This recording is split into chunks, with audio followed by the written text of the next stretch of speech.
This is KLEAN Radio. Welcome, everybody out there listening to KLEAN Radio, a show about addiction, recovery, and everything in the middle. In studio tonight is my co-host with the most, Andy Spanwick. Oh, no, I'm Andy now. Andrew, Andy. So, you know, my favorite blanket as a kid was Raggedy Ann. You're just making me really nervous.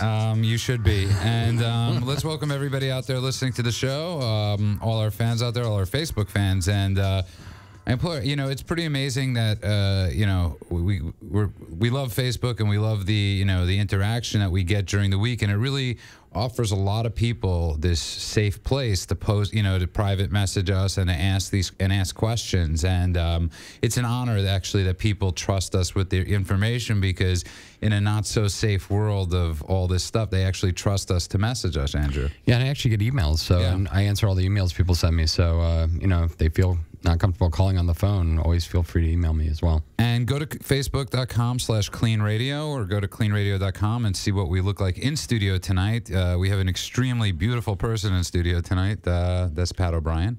And, why the extremely? And that's inside and out. A little redundant. But one of the things I really wanted to talk about tonight is breaking the stigma of addiction, breaking the stigma of mental health. And it's time, it's time, America, that we do this. We live in LA, so we're really blessed in many ways that people with mental illness or addiction aren't looked upon badly. But some aren't. Some aren't, right? And we're not even in that place, right? And just walk down the street. There's still homeless people everywhere, all over, and we have more homeless people in LA than the top 5 cities combined. Because I'm convinced they send them here. And, they do. Yeah, I'm convinced there's busing for homeless to LA. Burlington, Vermont. If you walk, in Burlington, Vermont, if you go to the city council or city hall, you can get a one-way bus ticket anywhere in the country as long as you agree not to come back for a year. And that's like the bar that will buy all your drinks if you turn in your AA chips. Yeah. And people don't believe that, but I've actually been in a bar in New York City. I don't want to give it the name of it, but that actually did that. But there's a story I wanted to talk about, because I'm a big sports fan. We have Pat O'Brien in tonight, but that's not the biggest reason. I want to talk about breaking the stigma. But there's an NBA player a couple of years ago, got drafted number 16. His name is Royce White. But he's got a little condition. It's known as fear of flying. He's got social anxiety. He's got obviously he's got OCD. He's got obsessive compulsive disorder, and it's been really hard. And last night he made his first start in the NBA, first game in 631 days. And I'm reading the strand underneath this story, and I'm looking at people, making fun of this guy. I'm looking at people going, just pull yourself up by the bootstraps. And all I'm thinking is, really, this guy has he made up a condition that he's scared to fly, and he's losing millions of dollars by not playing in the NBA. And, people are making fun of this mental illness that he has. Right, and we know that is actually a mental illness. It's not, And it's shocking still that we live in the year 2014, and this isn't... We're not dealing with this. And how do we break the stigma? I'm asking. Yeah, it's really tough, and it's a stigma that goes way back. And while things have gotten better in some ways it really hasn't. We've really actually largely dismissed mental illness as a criminal issue or a moral issue, and we've closed 90% of our bed capacity for psychiatric illnesses in the last since 1950. So you can just imagine the population's growing, and we have 90% less beds than we did in 1950. And most people have gone into prison. So we use jail and prison as basically our mental health system, and that's just not appropriate. So if you're out there listening, I actually want to hear, maybe you agree with the people that think Royce White is weak. And, these were the same things we heard about addicts 60, 70 years ago. You're weak. You're weak-willed. You're morally insufficient. And gays. And gays, right. And these are things and it's great. In the NBA, they're supposedly they've opened that. They've raised that, and we have a gay player in the NBA, yet it's harder for a guy to say now in some ways, I have a mental illness, then I'm gay. And it's great that we don't have that with homosexuality anymore. I would think at this point, if you said you're gay, you'd get more sponsorship than anybody else. Right. Because the guy openly gay is a key word there. Because the guy that's mentally ill, right? It's like, it would be great if Lexapro came down the bike and said, you know what, we sponsor this guy. So give us your call. The number is 800-222-5222. That's 800-222-5222. I'm actually really interested in hearing your opinion on this. We have an amazing guest, somebody, growing up. Obviously, he was one of my sports heroes, the icon of of every sports fan in America. He, and it's bizarre. I'm watching March Madness yesterday. I'm watching, and Pat O'Brien calls me on the phone, and I got to be honest, I got a little giddy because I grew up watching you. I grew up listening to you announce. You were. It stinks now. It really does. Oh, come on. Well, it's different now because it's spread all over the place. Yeah. One of the reasons that we were popular was that we had a lot of time. We didn't have as many sponsors. The free throws weren't sponsored by somebody. Right. And we had a lot of studio time, and we were the only people doing it. I mean, I was blessed with doing sports in the 80s and early 90s when we were the franchise for every sport. So there was really nobody else to talk to or go to. I mean, I know I was pretty good at it, but still, we had an advantage. No choice. We had an advantage there. But I burned my bracket today on this one. I think you and everybody else in America burnt their brackets. It's going to be Louisville anyway. So you wanted to talk about breaking the stigma. Yeah, with Royce White, who was a standout in Minneapolis, he was like Mr. Basketball in Minnesota, and had the shot that won them the championship, and then drafted. Then this comes up. There are so many elements to this right now. One, I worked with a guy who was not mentally challenged, but he did have an absolute fear of flying. I worked with John Madden for 10 years. And he had to take a bus or a train everywhere. Right. And they bought it for him and put him on the road. And he obviously made a career out of it. It's hard to be in the NBA without flying. I will say that. So there's on the side of the NBA for a second, it's almost impossible to play professional basketball without getting on an airplane. As far as his disease is, it's awful, and I hope he works. I used to be terrified of flying. In fact, flying probably contributed to my alcoholism because I used to have to get so hammered to get on an airplane. And I finally went to a psychologist. But getting rid of the stigma, where do you want to start? Twitter? Talk radio? I mean, I had two guys at my own station, at my own network, who would make fun of me because I went to meetings in different places and I talked about it around the office.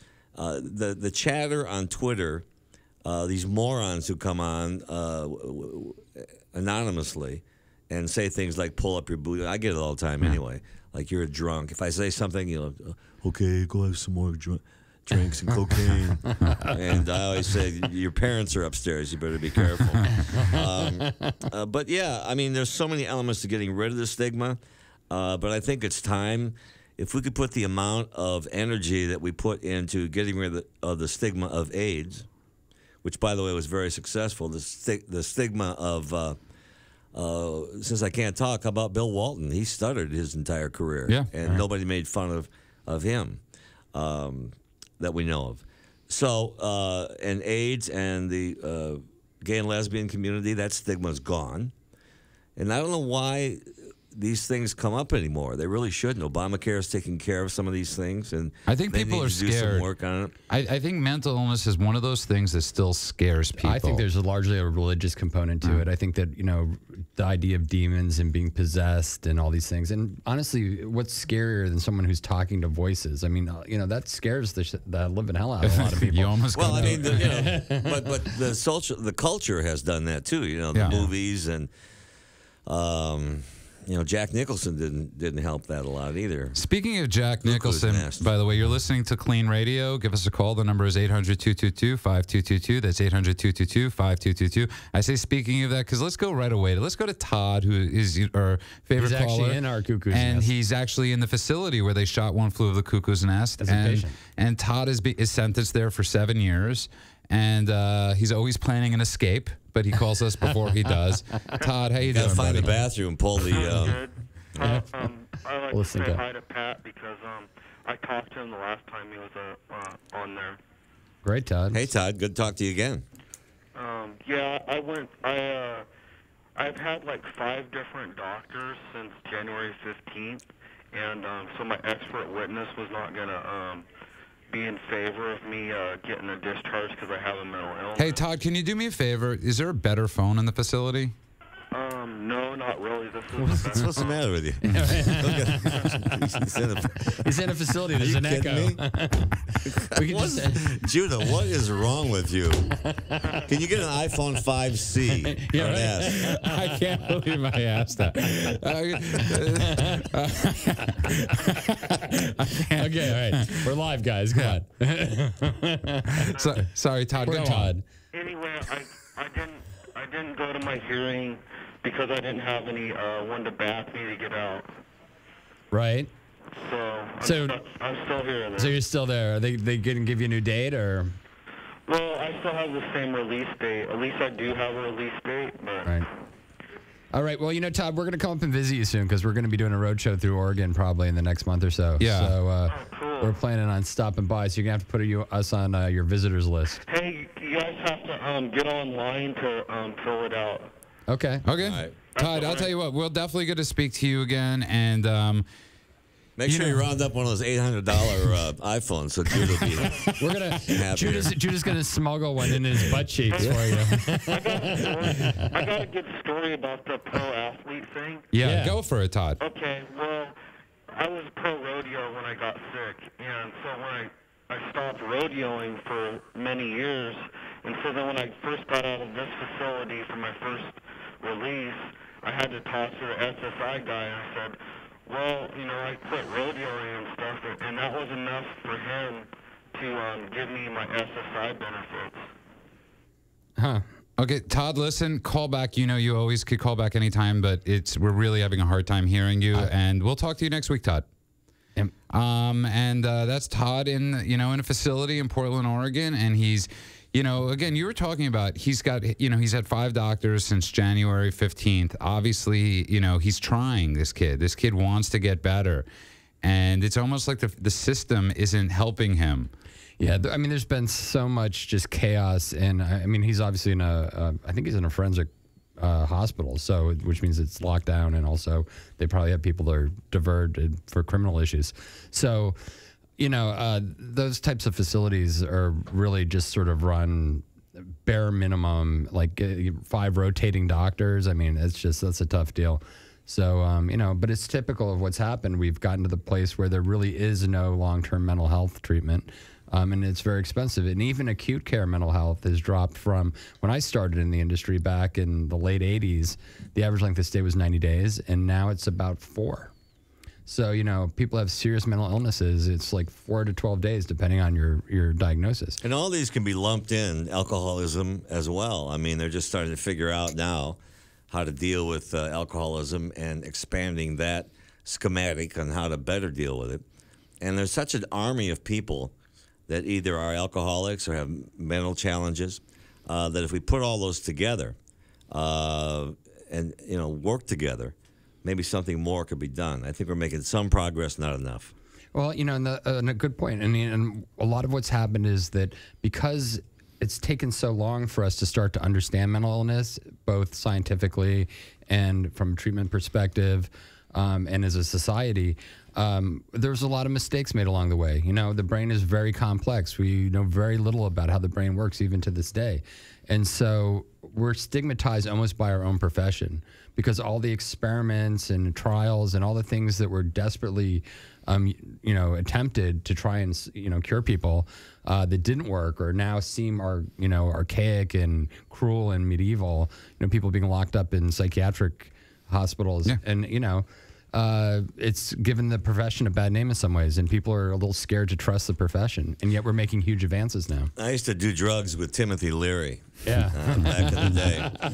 And That's such a cool name drop. Right. I mean, if you're gonna pick somebody, Timothy Leary's probably. he always said to me, Pat, if you're gonna write a song, do it with Paul Lennon and McCartney. If you can do acid, do it with me. But he had a theory that everybody should wear a sign on them that said exactly what they were on at that moment. So you could look and say, oh, Lexapro and Ativan.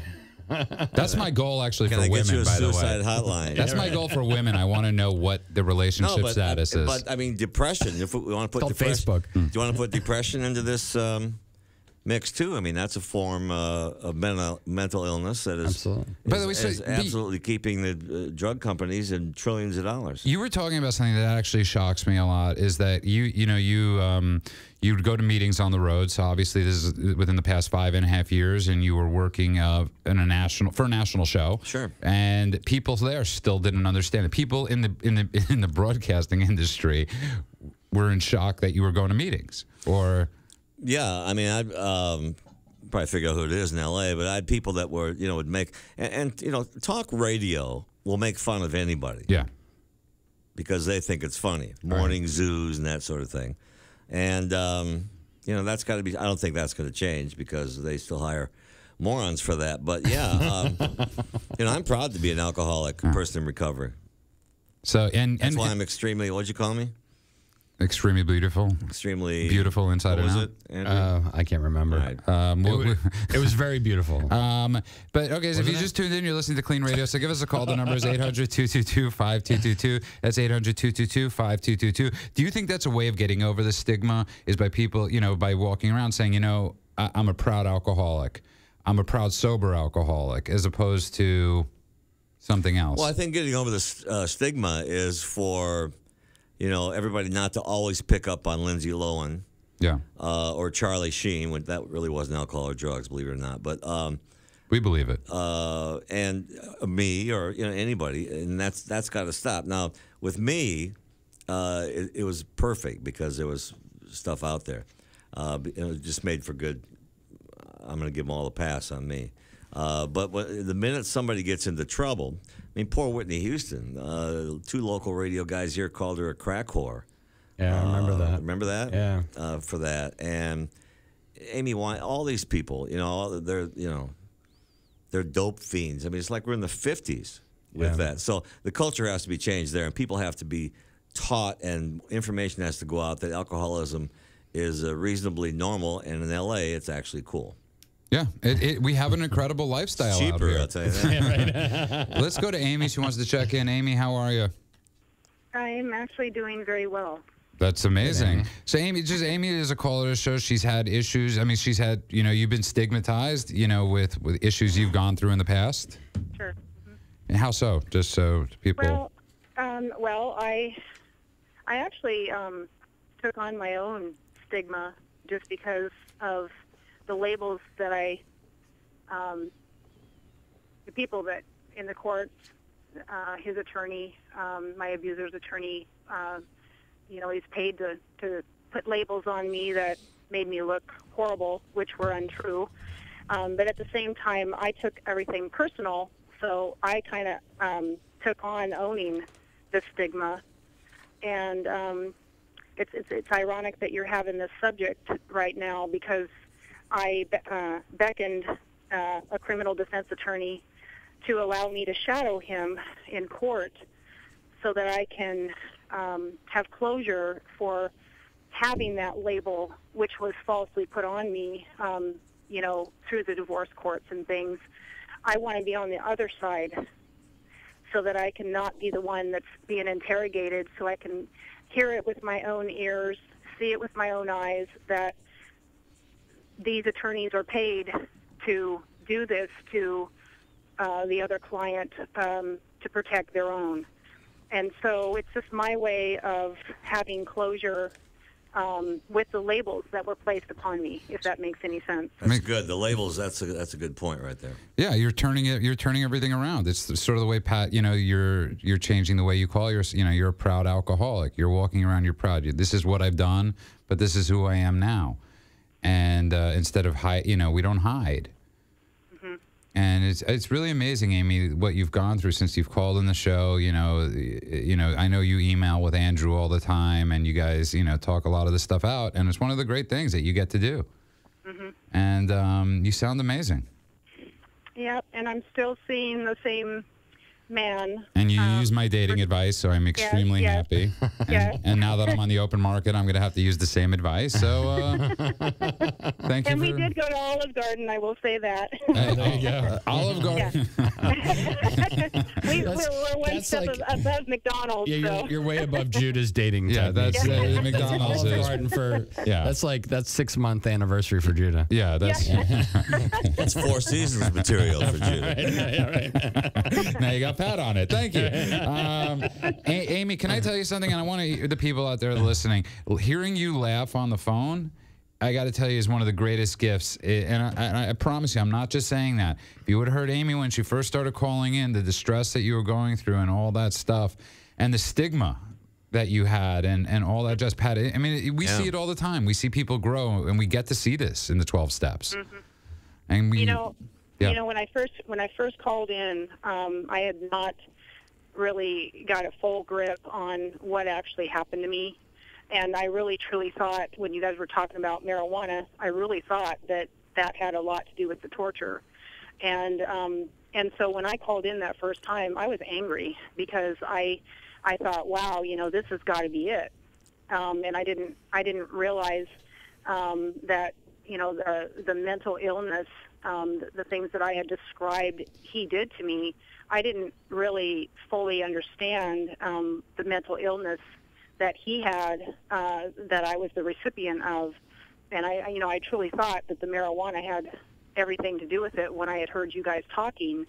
And so when I first called in, I was a little livid about asking the question, how much did he have to have in his system to torture me? Yeah. And so I've educated myself along the way, besides the show. And, I email Andrew and I email you sometimes, and I love it. I love to bounce things off you guys, and it's helping me to grow. It's helping me to heal and helping me to tackle things. Sometimes I hear things from other people when they call in, and it gives me a different perspective on some different things to try also. So, Amy, thank you. And Pat, you wanted to say something quickly? Yeah, one of the things people ought to try is compassion. Now, compassion is a word that we throw around a lot, but if you read the teachings of Buddha, there's no other side to compassion. There's no half measure to compassion. That's the one way that you can see an injustice to somebody else or yourself, is to be compassionate. And you're either in or out on compassion. So that's right. Amy, thank you so much. Amy. And we're going to go to talk to break. you. We'll talk to you next week. All right, or thank whenever. you. And if you just tuned in, you are listening to KLEAN Radio in the studio tonight with the beautiful and vibrant Pat O'Brien and, of course, Andrew Spanswick. And coming after the break, we have an amazing guest coming in after the break. His name is Kevin Kirby. He's the Chief Executive Officer and co-founder of Face It Together. He's on the fight with Pat and with everybody here of breaking the stigma of what we call mental health and addiction. So give us a call. The number is 800-222-5222. That's 800-222-5222. Pat O'Brien. We'll be right back. Call us on Radio. an iPhone. Don't let addiction to drugs or alcohol steal another year of your life. KLEAN Treatment Center provides world-class addiction assistance that also treats the underlying causes and provides vital aftercare so people can get clean and stay clean. Live, kind, professional help is standing by to provide immediate assistance or to simply answer questions and provide guidance. If you or someone you care about is suffering from addiction, take action now and make 2014 the best year of your life with KLEAN Treatment Center. Now back to Andrew Spanswick and Judah Friedman. Welcome back to KLEAN Radio. We're in the studio tonight with Pat O'Brien, Andrew Spanswick, of course, and we got to just say that on the first half of the show, for those that might have missed it, that you did say your greatest Judaism ever. It might be, yes. Yeah. That I asked you a asked person someone that's locked up in a hospital if he could find a better phone in the facility. It was just the way you said it. Yeah, right. No, I'm totally cool with it. And hey, listen, we had Andrew and I looked at each other like, we had Joe Pantaleone. I think that when Joey Pants was on a couple weeks ago, and he accidentally said he was on Breaking Bad. That was you said go, hey, I really liked you on Breaking Bad. He goes, I wasn't in Breaking Bad, you prick. Joey, I love Joe. That's up there, and we're in the studio tonight with Pat O'Brien, but also let's get to Kevin Kirby. Welcome to KLEAN Radio, Kevin. Hey, guys. Hey, how's it going? How are you? Hey, glad to join you. I feel like I'm entering the Coliseum and the Lions are already there. You guys are professional radio guys, and I'm just a social entrepreneur out here in South Dakota. You have a much better voice, Kevin. Don't sell yourself short. I just saw Kevin last week in South Dakota. I spoke at the Midwest Roundup there. And I can confirm that Pat O'Brien is beautiful and vibrant. Wow. He's going to go out and try to get new headshots and just start a modeling career after this show. So, Kevin, we're talking about breaking the stigma. And, Pat, you have an organization called faceittogether.org. And I checked it out. It's a pretty cool deal. And, we're here about breaking the stigma. You've been sober, I guess, a long time? Well, interesting choice of words. We're very intentional about the language we use. We'll get into that. But I'm a survivor of addiction, and I've been in remission a little over 11 years. That's amazing. And I guess that's it. You know what? A couple weeks back, and we've been talking about this a lot, is changing the names of mental illness, because the name mental illness probably prevents a lot of people from getting help. And, it's amazing actually how just when I speak to bankers and stuff and dealing with my company and, when I say behavioral health care versus addiction and mental illness, the reaction is so different. You say mental illness and addiction and nobody wants to deal with you. You say behavioral health care and they're like, oh, there's money. It's like. But Kevin, can the stigma be changed? I mean, I know you're big on the word alcoholic. And just trying to get rid and what we're talking about, too, with mental illness. My field is the addiction field, so I'll stay away from the behavioral health side of things. But, our language, sometimes we're our own worst enemies in the words that we use. And alcoholic carries with it such awful stigma. You guys are kind of on an island out there in L.A., but it might be more progressive, but the fact is that there are millions of people suffering from addiction in this country who are scared to death of owning that label the rest of their lives. It's like a scarlet letter. It doesn't help that 12-step recovery groups teach us that once an alcoholic, always an alcoholic. But, if we can change the language to reflect what this disease really is, which is a chronic disease, I think we could make a lot of headway just by all of us, treatment and you guys and everybody eventually. Call this what it is. It's a chronic disease. Well, then let's borrow the language of chronic disease. I introduced myself as a survivor. I'm in remission. That's far less stigmatizing. It's certainly much more person-centered than these awful labels that we don't have to use if we choose not to. Yeah, we've been doing that for a while in terms of just showing comparisons to, say, diabetes and alcoholism. And it's, but even if you look at diseases like epilepsy, there's similar types of stigmas. I mean, if you were epileptic in the 50s, nobody would marry you. And we've now been able to control epilepsy with drugs, and so a lot of the stigma has been removed from epilepsy. But you're right, alcoholism is one of those things that no matter what we do or what people do or what kind of improvements occur, people still like to stigmatize themselves and have other people stigmatize them. Yeah, and it's, for God's sakes, it's 2014. I think that's a great point you raised by the year, because I think when we first started, when Alcoholics Anonymous first started and different 12-step groups first started, they had to keep the primary purpose. And there had to be that focus on calling it this and focusing on the alcoholic. But we are in 2014, and that's 80 years ago. But isn't it also, Kevin, getting the medical community and the professional healthcare people involved as well? Well, that'll go a long ways towards eradicating stigma to the extent that we can mainstream addiction care into health care, which, by the way, is inevitable. That's coming. That's a result of economic forces and healthcare reform. Like it or not, healthcare is about to be in the addiction management business. That'll go a long ways. What do you do with a health issue? Well, I go to my doctor. Well, okay. A lot of the stigma comes from the fact that people don't buy that alcoholism is a disease.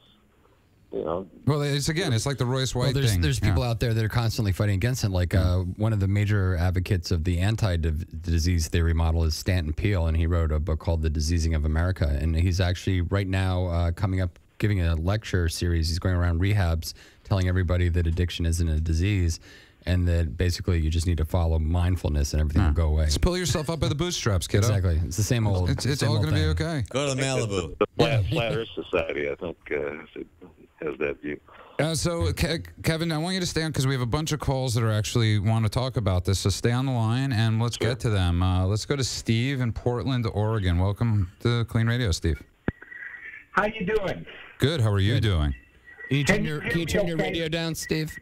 No, turn it way up, Steve. It isn't even on. What I'm doing is I'm using voice over IP on my computer. Yeah, that's a great phone in the facility. Yeah, right. Anyway, go ahead, Steve. Yeah, go ahead, Steve. Yeah, well, Google Voice, it lets you make phone calls. All right, okay, all right. Okay, so anyways, that's beside the point. What I want to talk to you about here is I'm one of those people who's actually overcome the stigma that is attributed to mental health patients, especially those who were hospitalized as children. I did 20 years of my life in a state hospital in Logansport, Indiana. Wow. Got out and went in at age 10, got out at age 30.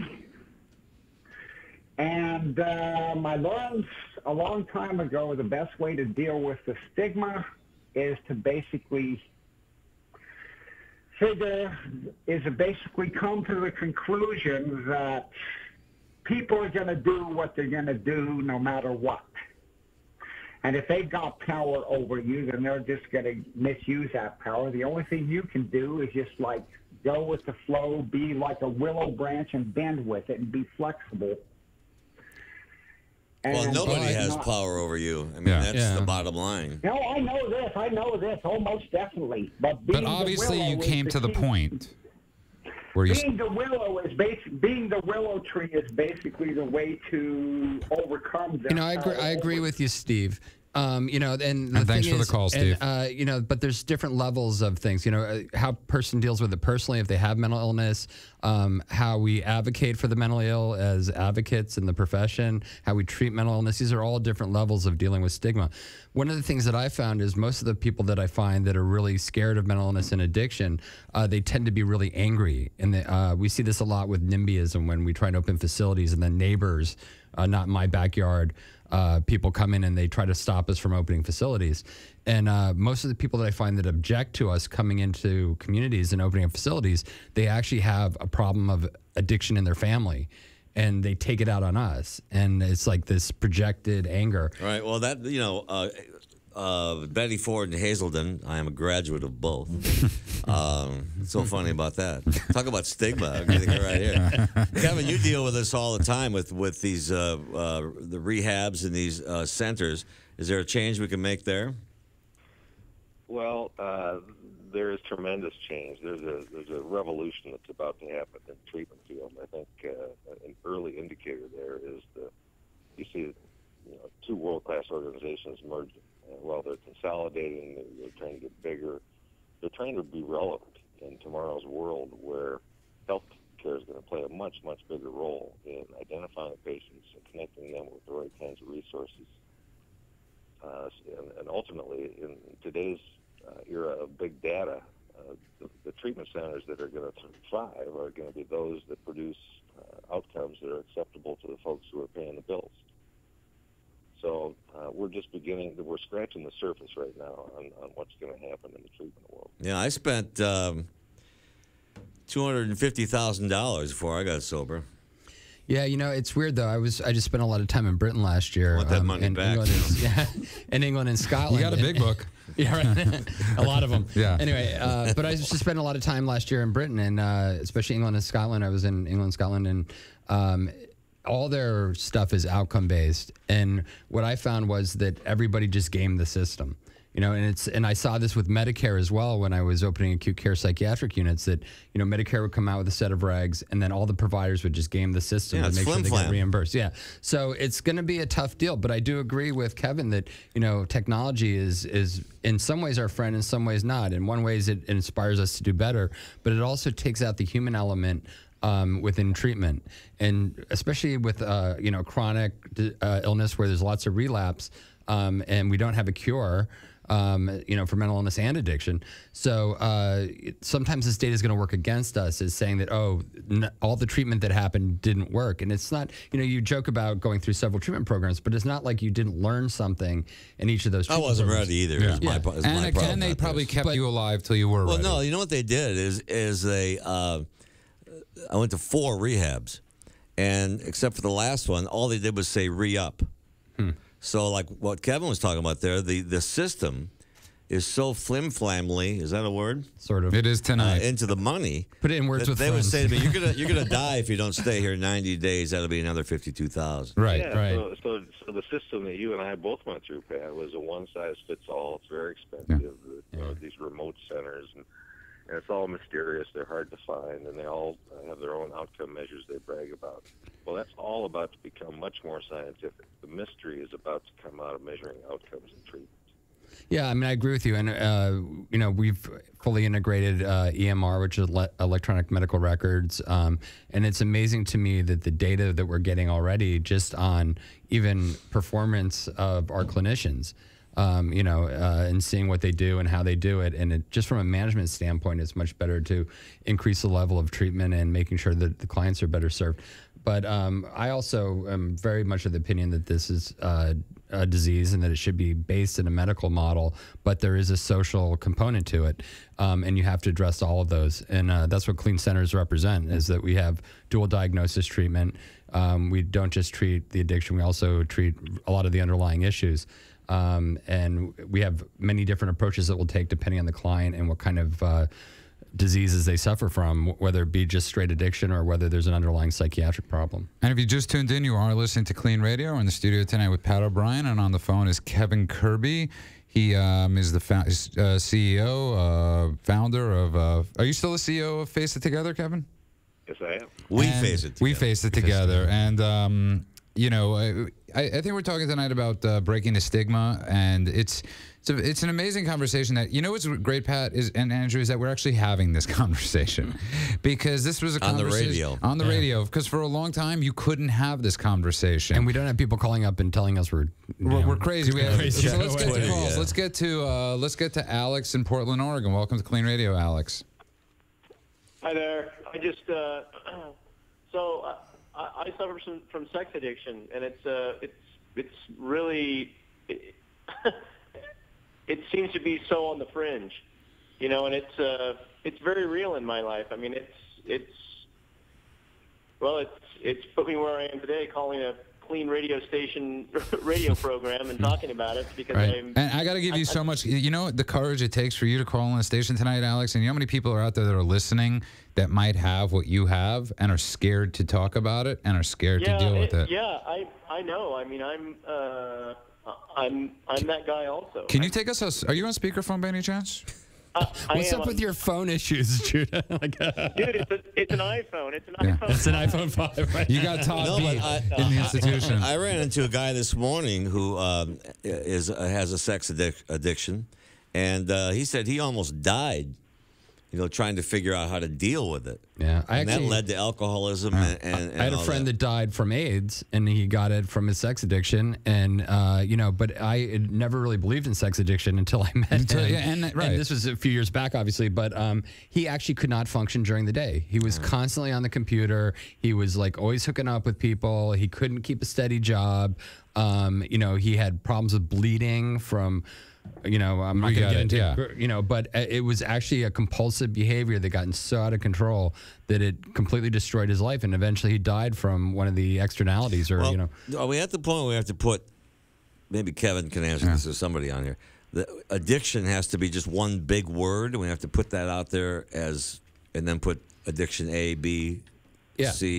like schizophrenia. Kevin. There's actually lots of types of schizophrenia.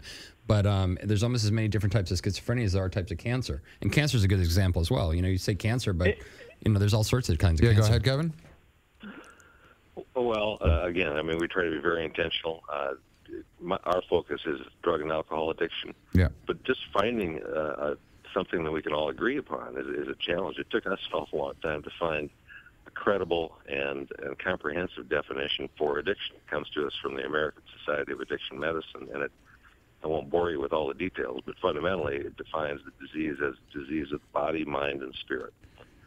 But being that organization, they focus also only on substances. So they don't get into the behavioral area. There's less science in the behavioral area, but the science on drug and alcohol addiction is pretty clear.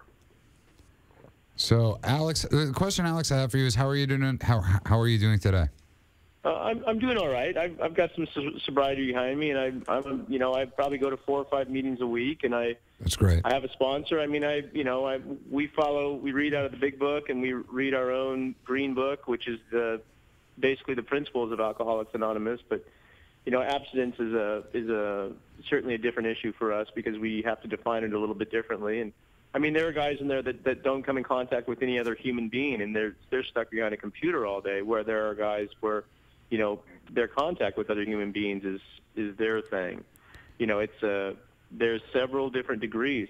But as Kevin, or I don't mean to use your first name like that, but as you speak, it's just like, why isn't this? I mean, I go to a therapist, and I'm finding all kinds of things about myself, or I'm actually calling things what they really are, whether there was a molestation or some kind of weird abuse in my life where I just considered it, part of my life. And my therapist calls me out and says, no, you have to stop being loyal to these certain things and call it what it is to get beyond it. But why isn't this a believed in behavioral defect or a mental illness? I mean, because it sure is for me. Well, it is. It is. It actually is. It's a portion of a brain dysfunction. You have a brain that's operating on a reward system that's misguided, and it's a compulsive disorder. And but if I go and try and tap into my insurance or anything like that, there's no definition that will. I would have to go in as an alcoholic. Right. I mean, you remember, you got to remember. Alex, thanks for the call, by the way. Yeah, I just want to put this out there quickly, though, for everybody.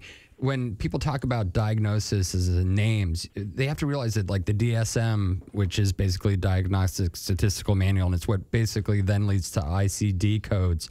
So all the insurance side versus the medical side, a lot of it, these things were created in some ways to get people to be able to share scientific information and talk about disease categories. But a lot of it was also to create billing codes, so that they could actually define what like lawyers. Yeah. So the fact that sexual addiction, I mean, if you checked yourself into a hospital, they might actually call it a compulsive disorder, an anxiety disorder, and be able to admit you for that if insurance covered that. But they're not going to because they don't have to right now. And hopefully with Parity Act and some things that are going on with the government, we're going to see improvement in what is actually treated and what treatment services are available for the mentally ill and people with problems like this. Let's go to Susan, who's calling from Seattle, Washington. You've been waiting a while, Susan. Welcome. Hey, thanks for having me. Thanks for calling. Yeah, well, it's kind of, I really like where this is going. I've got 7 years of sobriety, and I just recently finished treatment for breast cancer. And I'm kind of remarking to myself as I'm listening to this that when I found out I had cancer, the doctors told me what to do. I followed all of the medical procedures, and now I'm labeled almost, I feel like people are like, wow, you're a survivor, and there's this sort of heroism almost about it, which I find uncomfortable. But, I mean, I'm just glad to be alive and well. But when it comes to telling people that I'm an alcoholic, I have equal pride because I worked hard. I did what they told me to do. I followed the prescriptive course, and my life is good. I'm very happy about it. Sadly, I am next week having to deliver a eulogy for my younger sister who we put through multiple rehabs, and it did not end well for her. She died as a result of her disease. Thank you. And I'm okay about that. I mean, but I'm going to be delivering this eulogy, and you were right about the anger in families, and I think that's part of what keeps the stigma going is when people aren't compliant with their treatment, whether it's not taking the medications if you're schizophrenic or you're not going and doing your meetings, it creates a sense of helplessness in the family members that leads to anger and blaming. Yeah. So I'm really struggling with how to deliver a message of hope. One, and I'm going to tell people I'm an alcoholic in this eulogy. But I want them to understand just the tough road she had, and that treatment doesn't always come easy for people. Go ahead, Kevin. Well, you know, I wouldn't pretend to advise you what to say in the eulogy, but you might try the language of chronic disease, and you could even introduce it talking about yourself. You know, I like that. I'm a survivor of addiction, and I've been in remission for 7 years, and then go on to do the eulogy. But that, to me, that is far less prejudicial way of talking about people who have this awful disease. Mm-hmm. And it is just like any other chronic disease, and I think it's up to us to carry that message. Susan, we're running out of time. Can you do me a favor? Can you call us next Sunday and let us know how it goes? Good luck. It's actually going to be weekend. It's going to be 2 Sundays. Then call us next week, no matter how many times you need to beforehand. Okay. All right, Susan, take care. Susan, thank you. You bet. Bye-bye. Bye. And you're listening to KLEAN Radio. The calls are lining up. Let's go to John, who's calling on a bus in Portland, Oregon. John, John's gone, I think. Okay, let's go to Marie. How you doing, Marie? Hi, how are you? Good. Well, my experience with stigma, it's kind of a heated issue for me. I went into outpatient treatment for painkiller addiction 2 months after I got a new job. It just happened that way. I didn't plan it that way at all. And I'm still having a really rough time of it, because when I went into treatment, my whole world just went off kilter. And I wish I could have told my boss, I'm trying my best, but right now I'm also in recovery for a 7-year painkiller addiction. I wish, I had the freedom and the security to tell her that this is what's going on with me. It's not that I'm purposely sucking at my job. It's just I'm having a rough time right now. And there's no way. I work in a university, and there is no way I could ever tell my boss that. Which is so shocking to me. That's like, and you've called before, that's one of the most shocking things to me, is that you work for a university, a place of supposed intellect and a place of supposed openness to new ideas, yet you can't be open at a university about your issues. Angela. Well, it's still a business, Right. But I don't know how that. I know I'm not the only addict in higher education. Definitely not. Trust me, both my parents were professors, and I can tell you for sure that's not the case. Yeah. So, I hope one day that there will be an end to the stigma, and people can come out and talk about it, especially in their workplace when you're struggling, you're trying to stay clean or sober, and you're trying to be good at your job, and maybe there would be more resources for recovering addicts in their workplace, where they'll feel comfortable at their workplace to go to someone who's professionally set up for that, where they can go to them and say, yeah, I'm having trouble with my job, and something that's really tailored to Marie, there have been attempts. There's things called EAPs, employee assistance programs, where you can go and it's confidential. And there should be one at your university. There should be some sort of counseling group or something that you can go talk to someone that's independent of your employer. Can't we change that institutionally, though? Well, there are laws, and not only that, there are laws that say that you can't discriminate. If somebody has a problem with substance abuse, you can't fire them for that. So technically, you're supposed to be able to go and get treatment, but under the law. But the irony is that they find other reasons to get rid of you. And in most states now, it's hire at will, so they don't even have to tell you why they're getting rid of you, and they just fire you. So there's ways to get around the protections of the law that are supposed to try and help people actually get into treatment. And the irony, I think, that you're pointing out, Judah, is that it's not in the best interest of employers not to be addressing these issues as early as possible with their employees. Instead, sweeping it under the rug and pretending like it doesn't exist, or then firing people and letting them just go and continue behavior that's negative, that hurts the institution, it hurts the people that were working for them, and it leads to lower productivity in the workforce. So we're running out of time. You're listening to KLEAN Radio. Let's go to one more call. Let's go to Michael, calling from Michael in Los Angeles. Welcome to KLEAN Radio. Hi. I'm going to give something that people can do and call in next week, and I'll try and call in, and they can talk about whether it helped them or not. What I'm going to talk about, basically I've got 6 years of research and 25 years of practice in this. It has to do with exorcism. Oh. Now, any addiction, whether it's an oppression, an obsession, or a possession, can be dealt with exorcism.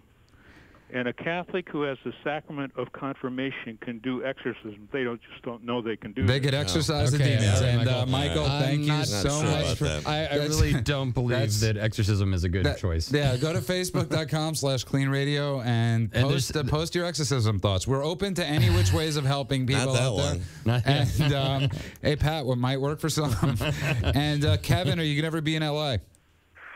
Well, I certainly can be. Anytime you're in LA, we would love to have you on the show. I think it's amazing what you're doing. It's called WeFaceItTogether.org. And people, I beg of you to go to check out this website. I love the words where, we're talking about change, and we're talking about breaking the stigma, the revolution that we got to change this. I'm really happy Pat introduced us. And please, anytime you're ever in LA or you want to call up or talk or anything like that, please, you're always welcome on KLEAN Radio. You're very welcome. Thanks for having me. And we'll talk to you. Kev. We'll talk to you next time. And Pat O'Brien, I can't thank you enough again. It's sort of got to be pretty cool. It's like you've taken what life is giving, you've taken it and you're giving back now. You were in the Badlands, you were in South Dakotas last week speaking and carrying the message, and it's sort of cool that you get to do that. It's not only cool, it's helpful to other people to see that, I work with, I work with Salvation Army guys in the morning. They say, how did you get here? Right. And I said, do any of you have any Emmys? And they go, no. Any of you tried to stop drinking and couldn't? Yes. Well, okay, we're the same people. But enjoy is probably the wrong word. I get a lot of gratification out of it. And are we allowed to talk about the book yet, or is that for the next show? Talk about it. It's called I'll Be Back Right After This. It's the after this part that's a nightmare, but we'll talk about it next time. And you will be back. And Andrew, great show. And I hope there's something we could do tonight, and we did on this show tonight, about breaking the stigma, because it's time. And no matter how many times we actually have to have this conversation, we're going to have to do, we're just. And also, if there's anybody out there that didn't want to call the show and still wants some help, they can give us a call at 888-601-6040. It's 888-601-6040, and we have people all the time that are willing to listen and help you out. And I want to thank everybody out there that helps make the show. I want to thank Buddy that's back there tonight. I want to thank Patrick. I want to thank Rand. I want to thank the call screener, everybody, our Facebook fans. Please keep sending us these messages because we love talking and we love knowing about you. Monique, the best publicist this side of La Cienega. Greatest ever. And the greatest ever. And we're KLEAN Radio, and give us a call. Anything you ever need. 888-601-6040. My favorite band is fun. Discussion continues at KLEANRadio.com. Don't let addiction to drugs or alcohol steal another year of your life. KLEAN Treatment Center provides world-class addiction assistance that also treats the underlying causes and provides vital aftercare so people can get clean and stay clean. Live, kind, professional help is standing by to provide immediate assistance or to simply answer questions and provide guidance. If you or someone you care about is suffering from addiction, take action now and make 2014 the best year of your life with KLEAN Treatment Center.